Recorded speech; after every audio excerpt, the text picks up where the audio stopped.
Hey, I got one running southbound from the alley, black male, black jacket. Hands!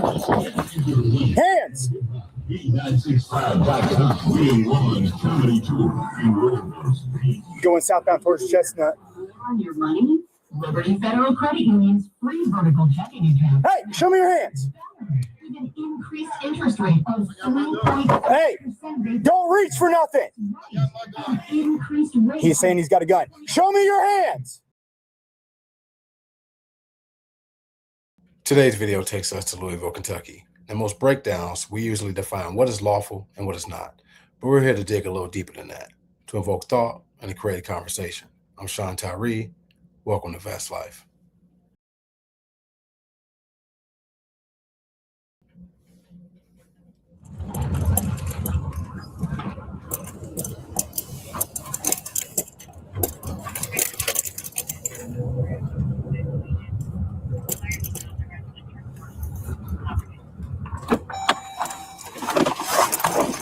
Hey, I got one running southbound from the alley, black male, black jacket. Hands!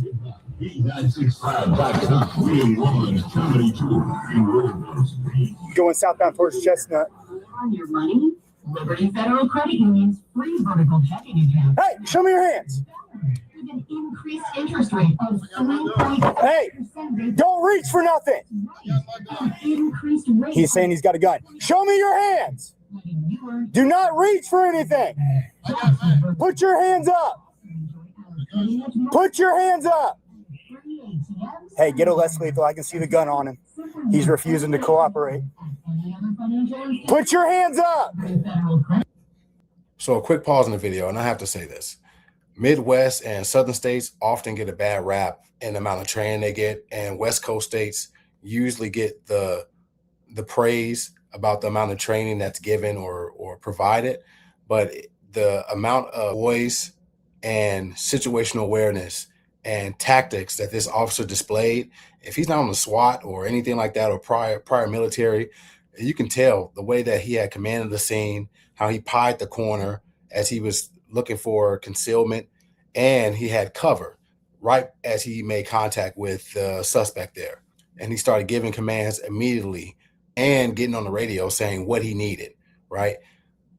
You can tell the amount of training because as he held the suspect at gunpoint, he was already thinking ahead in that moment about life-saving efforts, right? When he said, I need less lethal. So he was immediately trying to contact for that Lincoln, so that way he wouldn't have to use lethal if it was not necessary. Put your other hand up.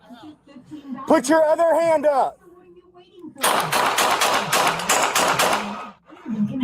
Shots fired. Shots fired. Shots fired. Don't move. Now, before people get out of hand, say, "Oh, he shot him. He was compliant." No. We're not. That's a false equivalency in this type of situation, because if you notice, he said, "I see the gun in the waistband." So the guy had one hand up, while the other hand was still maintaining some form of positive control on the firearm. Then he says, "Put the other hand up." And that's when the games start playing, right? Now, I would like to see the officer say, put both hands up or force will be used, or put both hands up or you will get shot, some type of consequence to the action. But in the heat of the moment with the suspect right there, gun in your presence, I'm not faulting the officer on that type of situation, right? But you have to understand there's still a legal aspect. There's a lot of things that officers have to think about in that split-second moment. And sometimes that legal aspect does come in mind, right? Because you don't want to get hand up in court. But he still gave commands. Put your hand up. Even though you say both hands up, put your hand up. So back to the positive control. Now, as he's transitioned to the opposite hand, now he really has positive control on that pistol, right? Meaning that he could have drew it at any moment and pointed in his direction. And as law enforcement, you don't have to wait. You don't have to wait until you get shot at. It's not the West Coast. But Louisville, Kentucky, you put yourself in that situation, you're liable to get shot. Hey, we're good. Hey, get off the fucking radio. 112 David. Shots fired. Suspect down. He's still moving. Get me a shield. We are in the alley north of Chestnut. between 2-3 and 2-4.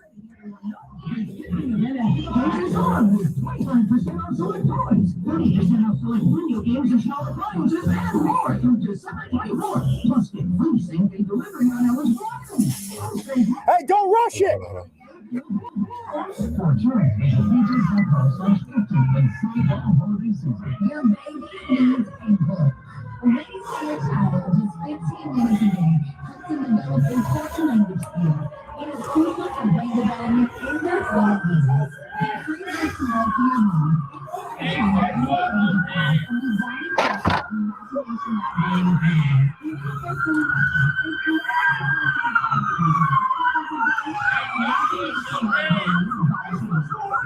Hey, 112 David, everybody get off the radio.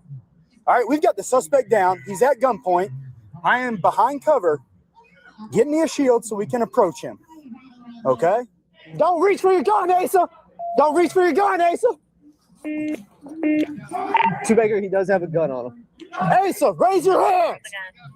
Raise your hands up, Asa. What?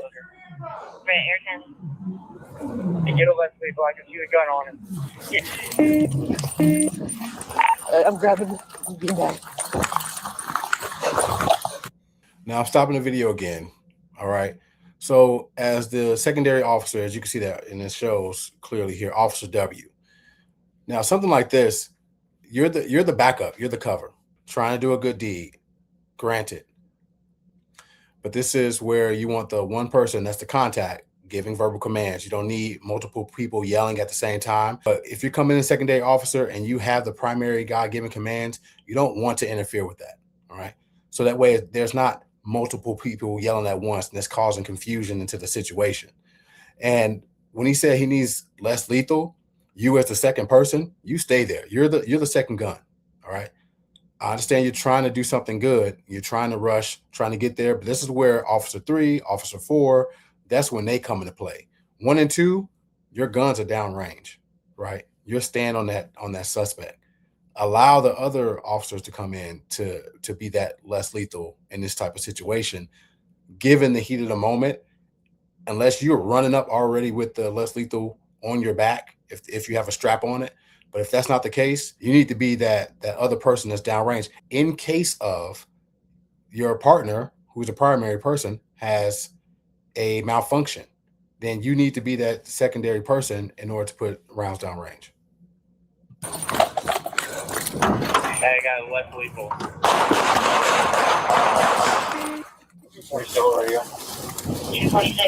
Asa, show me your hands. The units are on its way to help start putting up tape. The gun is in his jacket. Show me your hands. Both hands. Both hands. Grab him. Where's the gun? Put your arm up. Hey, check up. Check up. I got the gun. I got the gun. As you could tell, it was a heightened situation. Firearms involved, adrenaline is going, not knowing where your backup is at, and in the heat of the moment. Like I said earlier in the video, Midwest and Southern states, they often get a bad rap for the lack of training that they're provided. But right here, this Louisville Metro Police Department, they're definitely getting top-notch training. Or this officer they have, he needs to be provided this type of training in the heat of the moment type of situations. All right. The way he exited the patrol vehicle, end up approaching the situation, not rushing. All right. That's where a lot of people get wrong, or ambush situations happen when officers rush into the situation. All right. He was able to slow it down. He slowed the pace down, not only for himself, but for the other officers involved. Requesting a less lethal, saying that he needs the shield. And I can tell you, nothing angers officers more than everybody trying to hop on the radio. We know the situation, just go. Everybody has a laptop. Put yourself on the call. You don't have to say, I'm en route, I'm en route, I'm en route. The primary officer in that situation has command of the radio. All right. And that's where the anger comes in, as you heard him say. There shouldn't be any other chatter. Or you arrive to the scene and you're yelling out to them as you arrive, I got less lethal, I got less lethal, or I got Lincoln, I got Lincoln. You don't have to say it over the radio. All right. Let the primary officer have the radio. The suspect did survive, and he was treated at the hospital. we do have to be honest about the situation. There was the OIS. Now it's time for recovery, right? There has to be support for the officer involved in the shooting. Counseling needs to happen. The mind has to be recovered for something like this, because even though he survived, I'm sure there's a lot of situation that goes on afterwards, right? The psychological aspect of it, the media attention. So support needs to be provided to the officer that was involved in the situation. So that way, going forward, there's less trauma, because there was still trauma, and less chance of PTSD, which also can lead to depression. So I hope that his agency is pulling him up, keeping him supported, keeping him in their prayers, and hopefully he's recovering and can come back to this work productively. And listen, I've shown plenty of videos where I've noted it's not an easy thing to do to pull the trigger in a situation, but you have to have resolve, knowing there's a possibility you may end up taking someone's life. I can't reiterate that enough. If you're going to get into law enforcement, you have to have that resolve, knowing a situation like this may happen. And it's always going to be your life, their life, the public's life, or their life. If you can't have that resolve, you may need a different line of work. With that being said, if you're law enforcement of old or law enforcement of new, or even the general public, if you learn anything from this video, drop a like and a comment below. And like always, Jesus is the light of the way.